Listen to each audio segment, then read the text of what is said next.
23واں پارہ سورہ طور، آیت نمبر 13 سے 23۔ اعوذ باللہ من الشیطان الرجیم، بسم اللہ الرحمن الرحیم۔ یوم یدعون الی نار جہنم دعا، هذه النار التي كنتم بها تكذبون، افسحر هذا ام انتم لا تبصرون، اصلوها فاصبروا او لا تصبروا سواء عليكم انما تجزون ما كنتم تعملون۔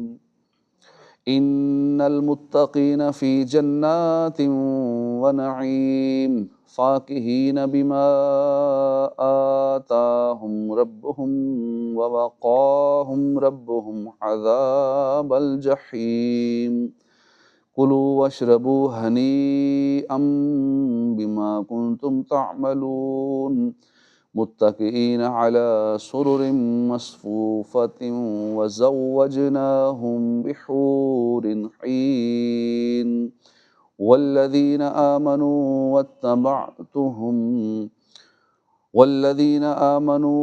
واتبعتهم ذریتهم بإیمان الحقنا بهم ذریتهم وما ألتناهم من عملهم من شیء، کل امرئ بما کسب رہین۔ اللہ کے نام سے شروع جو نہایت مہربان رحمت والا۔ ترجمہ کنز العرفان۔ جس دن انہیں جہنم کی طرف سختی سے دھکیلا جائے گا۔ یہ وہ آگ ہے جسے تم جھٹلاتے تھے، تو کیا یہ جادو ہے یا تمہیں دکھائی نہیں دے رہا؟ اس میں داخل ہو جاؤ، تو اب چاہے صبر کرو یا نہ کرو، سب تم پر برابر ہے، تمہیں اسی کا بدلہ دیا جا رہا ہے جو تم کرتے تھے۔ اس آیت اور اس کے بعد والی 3 آیات کا خلاصہ یہ ہے کہ اللہ تعالیٰ کے رسولوں کو جھٹلانے والے جس دن جہنم کی طرف دھکا دے کر دھکیلے جائیں گے، اور جہنم کے خازن کافروں کے ہاتھ گردنوں، پاؤں، پیشانیوں سے ملا کر باندھیں گے اور انہیں منہ کے بل جہنم میں دھکیل دیں گے، تو اس دن ان کے لیے خرابی ہے۔ اور جب وہ آگ میں پہنچ جائیں گے تو جہنم کے خازن ان سے کہیں گے، یہ وہ آگ ہے جسے تم دنیا میں جھٹلاتے تھے، تو کیا یہ جادو ہے یا تمہیں دکھائی نہیں دے رہا؟ یہ ان سے اس لیے کہا جائے گا کہ وہ دنیا میں سرکار دو عالم صلی اللہ علیہ وآلہ وسلم کی طرف جادو کی نسبت کرتے تھے اور کہتے تھے کہ ہماری نظر بندی کر دی ہے، اور ان سے کہا جائے گا اس جہنم میں داخل ہو جاؤ، تو اب چاہے اس عذاب پر صبر کرو یا نہ کرو، سب تم پر برابر ہے، نہ کہیں بھاگ سکتے ہو اور نہ عذاب سے بچ سکتے ہو، اور یہ عذاب تمہیں اسی کا بدلہ دیا جا رہا ہے جو تم دنیا میں کفر و تکذیب کرتے تھے۔ ان المتقین فی جنات ونعیم، بے شک پرہیزگار باغوں اور نعمتوں میں ہوں گے، اپنے رب کی عطاؤں پر خوش ہو رہے ہوں گے، اور انہیں ان کے رب نے آگ کے عذاب سے بچا لیا۔ اپنے اعمال کے بدلے میں خوشگوار نعمتیں کھاؤ اور پیو، وہ قطار در قطار بچھے ہوئے تختوں پر تکیہ لگائے ہوئے ہوں گے،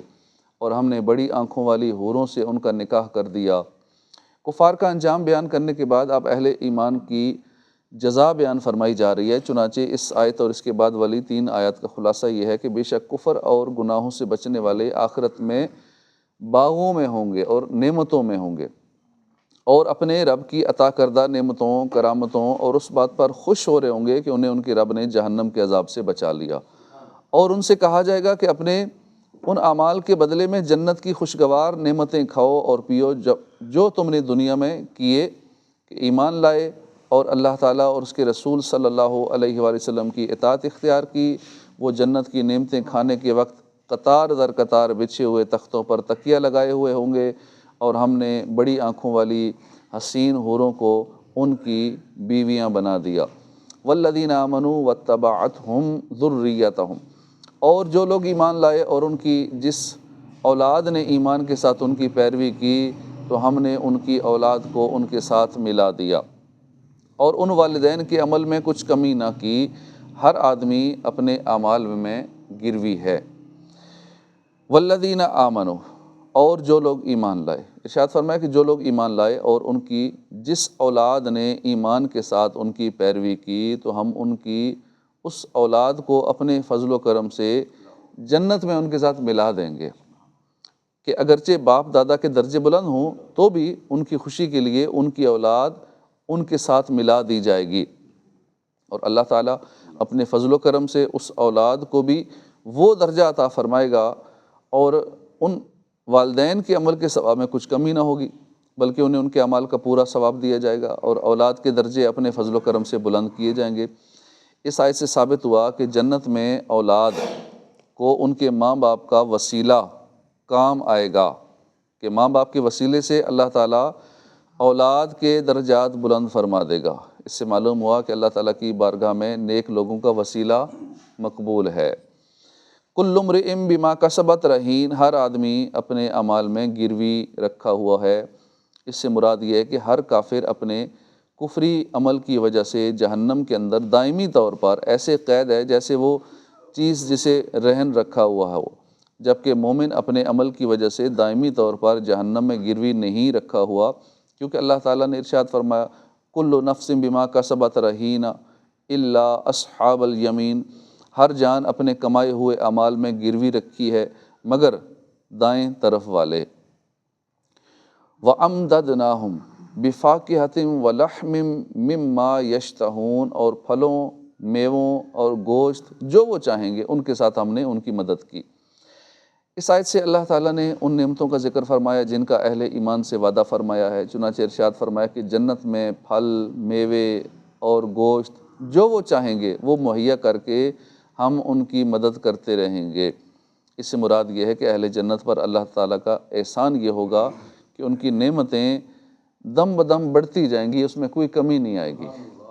جو وہ چاہیں گے کھائیں پئیں گے۔ یتنازعون فیہا کأسا لا لغو فیہا ولا تعثیم، جنتی لوگ جنت میں ایسے جام ایک دوسرے سے لیں گے جس میں نہ کوئی بےہودگی ہوگی اور نہ گناہ کی کوئی بات ہوگی، یعنی جنتی لوگ جنت میں شراب کے ایسے لذیذ اور پاکیزہ جام ایک دوسرے سے ہنسی خوشی لیں گے جس میں نہ کوئی بےہودگی ہوگی نہ کوئی گناہ کی بات ہوگی، جیسا کہ دنیا کی شراب میں طرح طرح کی خرابیاں تھیں، کیونکہ جنت کی شراب پینے سے عقل زائل نہیں ہوتی، نہ اسے عادتیں خراب ہوتی ہیں، اور نہ پینے والا بےہودہ بکتا ہے اور نہ گناہ گار ہوتا ہے، وہ ایسی شراب ہے۔ صدق اللہ العظیم۔ صلو علی الحبیب صلی اللہ تعالی علی محمد صلی اللہ علیہ وسلم۔